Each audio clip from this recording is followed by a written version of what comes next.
La ciudad, víctima de su propia dinámica.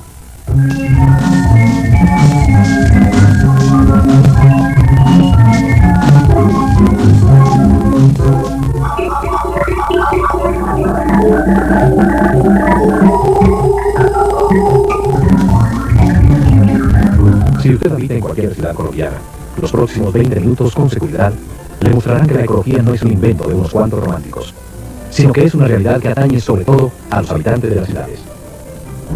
Una historia de violencia y marginamiento en el campo, y al mismo tiempo un acelerado crecimiento económico, nos llevó a la mayoría de los colombianos a vivir en ciudades. Huimos desfavoridos del traumático pasado campesino. 30 años el país se volvió citadino, no civilizado sino citadino. Y entonces la gente que llegó a las ciudades se olvidan de lo que dejaron atrás. Muchos de ellos no quieren saber nada de lo que dejaron atrás. Y hay esa actitud urbana a ultranza. Entonces hay barrios en Bogotá donde los árboles son perseguidos por gente que hace una generación vivió en la selva. Eso hay que entenderlo, hay que comprenderlo y hay que admitir que se necesita más de una generación para resolver esa actitud. Hasta ahora comenzamos a darnos cuenta que así como hay que aprender a aprovechar el bosque tropical sin destruirlo, hay que aprender a vivir en ciudad sin envenenar los ríos, sin intoxicar el aire, sin acumular montañas de basura. Y la ciudad no es solo víctima de su propia dinámica, sino también de la destrucción en el campo. Sin árboles que limpien el aire, sin páramos que surtan las fuentes de agua, sin suelos que produzcan alimentos, tampoco habrá ciudades. Y el año pasado estuvimos en una crisis terrible del agua. Nos tocaba ir a traer agua en carrotanques, pagarla para que nos la trajeran a casa para lavar. Estábamos pero aburridos con la falta del agua. Al igual que Isabel, los 250.000 habitantes de Tunja tienen dificultades para obtener agua y constantemente se ven sometidos a racionamientos. ¿Es que esta región, como se cree, jamás tuvo agua? Se ha ido agotando en cantidad y en calidad. Hace unos años, pues no muy lejanos, la gente acudía al río Chicamocha a bañarse, a lavar ropa, a otra fuente cercana como era la cascada. También era un paseo muy agradable, pues iba a bañarse la gente allá. El agua se empezó a agotar, porque durante años se talaron los árboles para abrir fincas. La necesidad obligó a buscar una alternativa más distante, la reserva de Teatinos, alimentada por el río del mismo nombre. Lo grave es que allí, en su nacimiento, también se está talando para sacar leña. La vegetación del páramo actúa como una esponja. Retiene gran cantidad de agua, de modo que en invierno evita que ésta corra e inunde. Y en verano, va soltando el agua y no deja que los ríos se sequen. Otros páramos, como el de Chingaza, por ejemplo, que surte de agua a Bogotá, están amenazados por la destrucción. Algunas ciudades han empezado a preocuparse por proteger los nacimientos de los ríos que la surten de agua. El acueducto de Bucaramanga, por ejemplo, ha reservado un bosque de 8.000 hectáreas desde hace 15 años.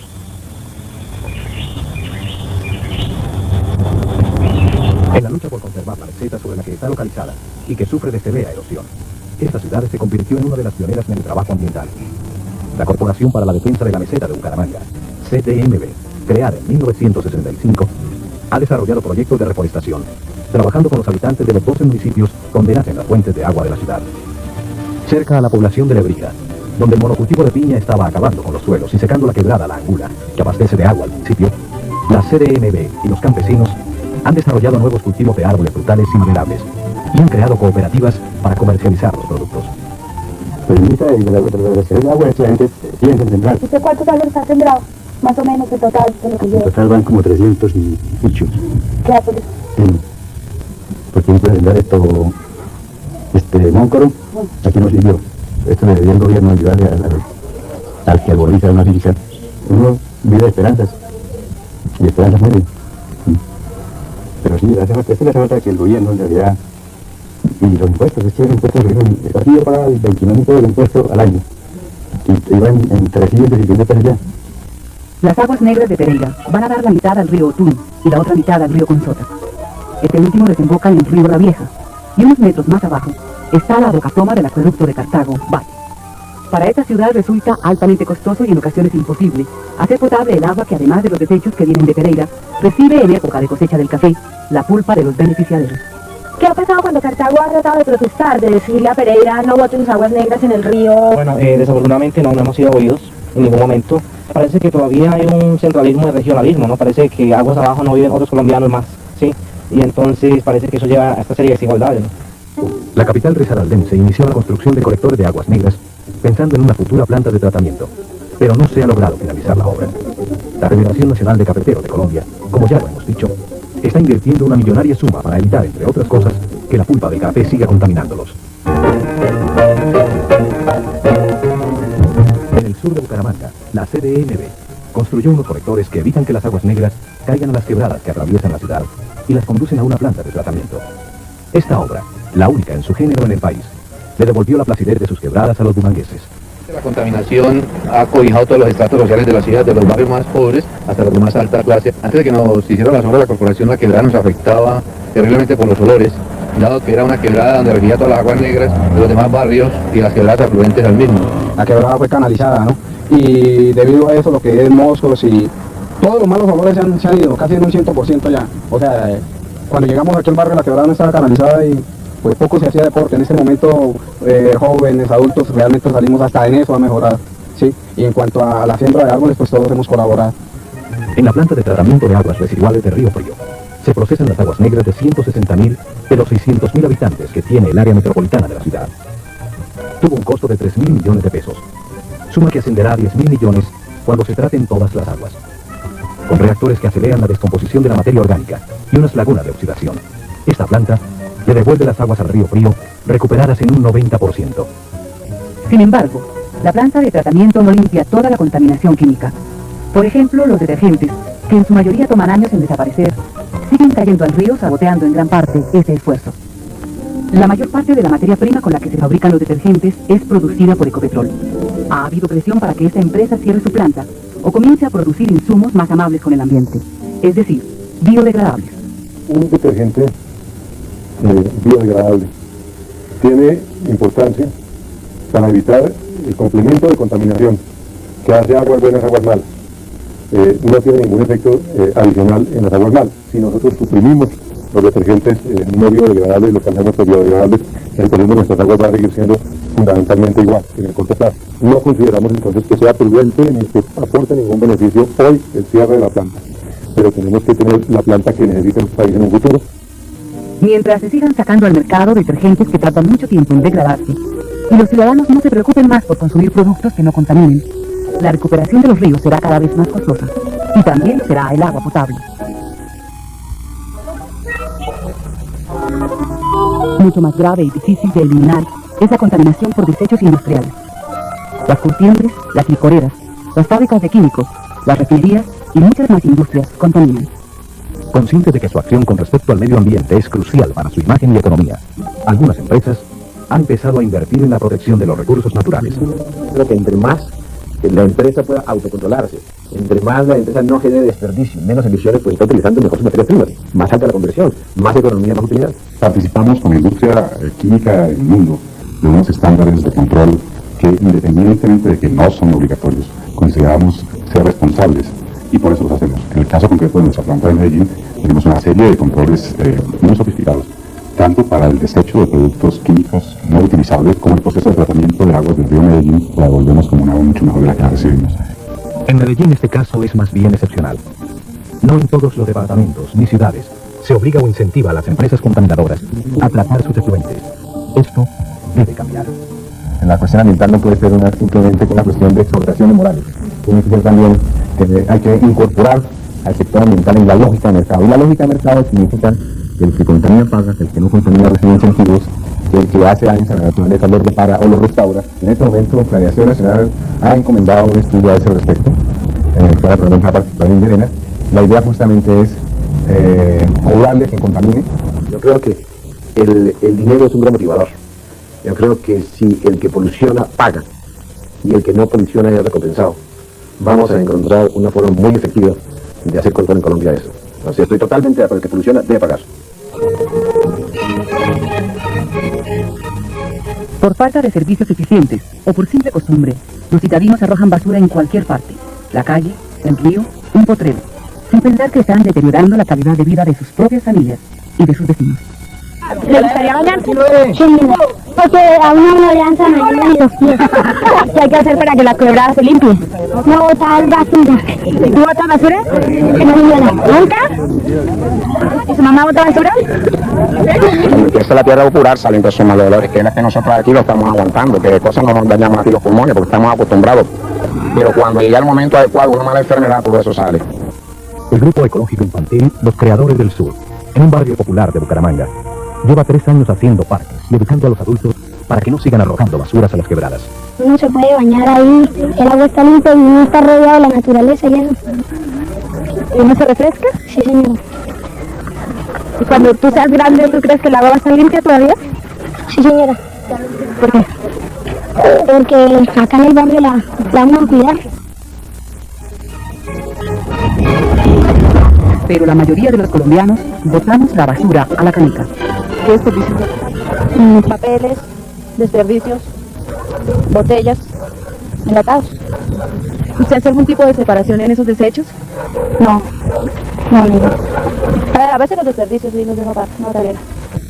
En casi todas las ciudades, salvo las que tienen rellenos sanitarios, los vehículos recolectores depositan los desperdicios en basureros. De seguir así, las ciudades terminarán desapareciendo bajo la basura. Pero en el mundo entero se está desarrollando una nueva cultura urbana, el reciclaje. También en nuestro país se recicla, pero en la mayoría de los casos, no como resultado de la disciplina social de ciudadanos que separan en su casa vidrio, papel, plástico, metal y resto de comida, sino a costa de la salud de miles de basuriegos y sus familias. Aquí el trabajo consiste en, sacamos todo lo que son materiales para reciclar, cartón, plástico, todo lo que son materias reciclables. ¿Cuánta gente trabaja con ustedes?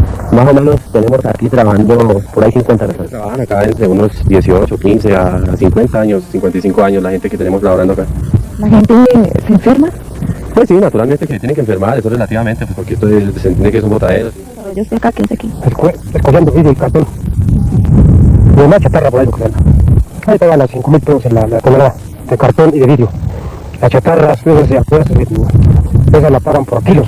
Nomás el cartón y el vidrio sí lo llevan para botar. Pero hay quienes quieren cambiar las cosas. Funde Reciclaje, una entidad privada con apoyo de la Cámara de Comercio, trabaja en Cali para recoger la basura en las fuentes donde se produce.